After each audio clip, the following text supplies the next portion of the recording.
Hi everyone, I'm back with just a little more information about Citra Solv, a little continuation of the tutorial that I put up yesterday. One thing that I did not mention is that if you're going to use it for image transfer, you need to get the concentrated formula. And as I mentioned, a little bit does go a long way. A bottle's going to last you a super long time.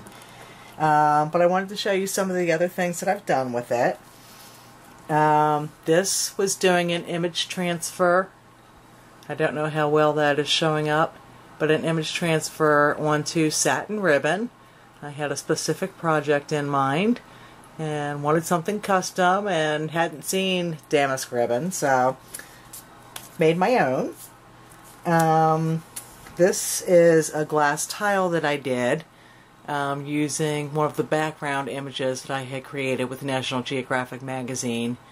I'm not sure how well that is showing up.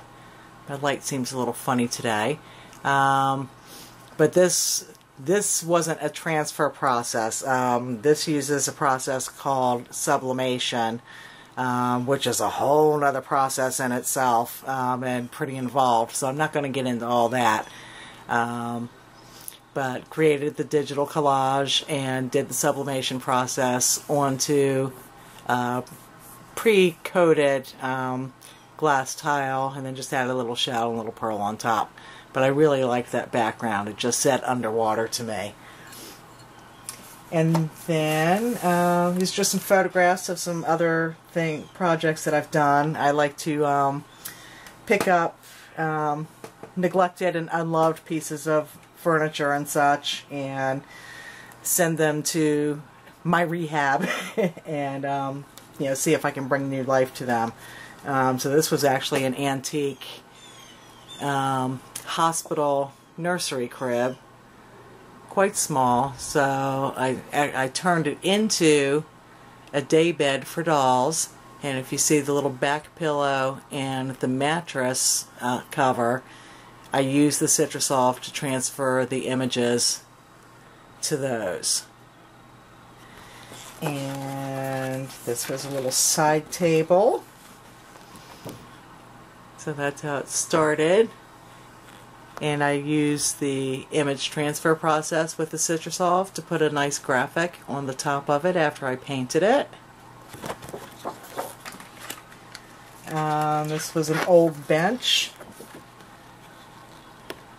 And that's how it started, and there were 3 layers of fabric on there, and actually some of the fabric looked like it was probably from the 1920s or so, but it had definitely seen better days. So I painted it and did a burlap cover on it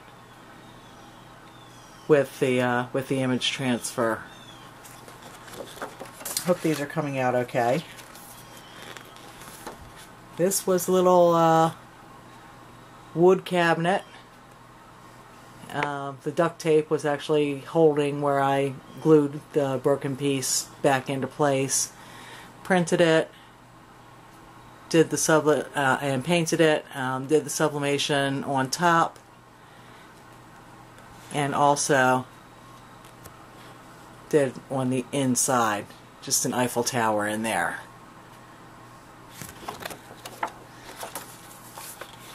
And this was an old wood toolbox, and I converted it into a small vanity actually. Painted it. There's the image transfer, and all of these French graphics are from graphicsberry.blogspot.com, and that's just the inside of it, but that's the image transfer. Little unloved oil lantern. That's how it was. Certainly doesn't fit into my home or anybody else's that I know personally. So transformed it into that. And this was just a little side shelf. Cleaned it up. Painted it, There's the image transfer on the top of it. Added some little frilly things to it. Let's see here. Made these curtain tie backs for it.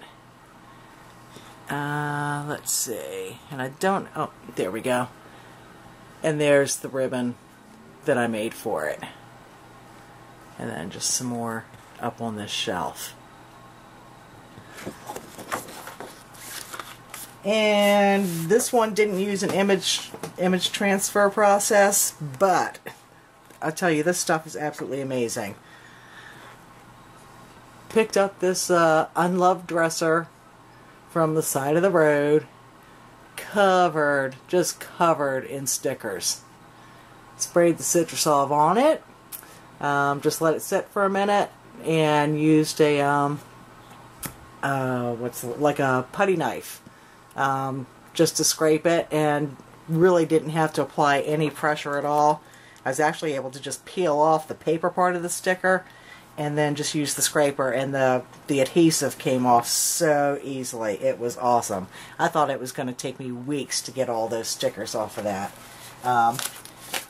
Actually ended up being a matter of maybe 15 minutes to get them all off. So I just wanted to share that, and yeah, hopefully give you a little bit of inspiration to try it out, and you know, see what you come up with. Just have fun with that. It is available in the UK, and I will put the link for that particular site. I know there were a couple of questions about that, so I'll put the link in the description, and can't wait to see what you all do with it and what you come up with. I'm sure there's so much more out there that people haven't even really discovered yet. Something else fun that I didn't pull out any samples, but when I was doing the National Geographic process, and you can see samples of the process on Citra Solv's website. I actually took my rubber stamps, and while they were still wet, pressed the stamps into it and lifted up, and it pulled the ink up so that you had the image of your stamp embedded into the background, and that was really cool. And I pressed bubble wrap into it, and I just played and had a good time. So lots and lots of things you can do. Hope you try it, and can't wait to see what you do. Not quite sure what I'm going to do next, but I will hopefully see you soon. Everybody take care. Bye.